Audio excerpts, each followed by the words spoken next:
गुजरात टाइटेन्स और Lucknow super giants मध्य होइथिबा match रे Gujarat match जीति जाइछि।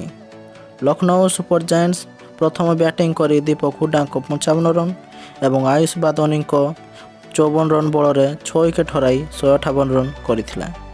जवाब रे गुजरात टाइटेन्स रो राहुल तिवातिया को विस्फोटक अपराजित 40 रन, डेविड मिलर को 30 रन और हार्दिक पांड्या को 33 रन बल में 19.4 ओवर रे 5 विकेट हराई विजय लक्ष्य हासिल करनी।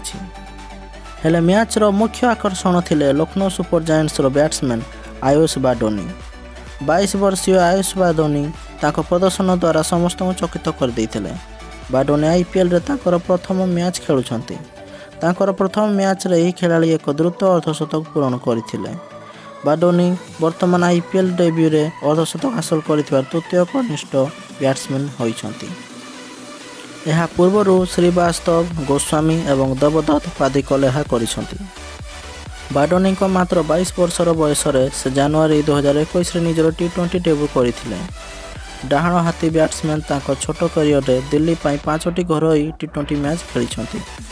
IPL 2022 मेगा नीलाम समय आयुष लखनऊ सुपर जायंट्स द्वारा 20 लाख रे किना जाइथिले। से एशिया कप रे श्रीलंका विपक्ष रे इंडिया अंडर-19 दल खेलुवा बेले मात्र 28 बॉल रु अपराजित 52 रन स्कोर करथिले।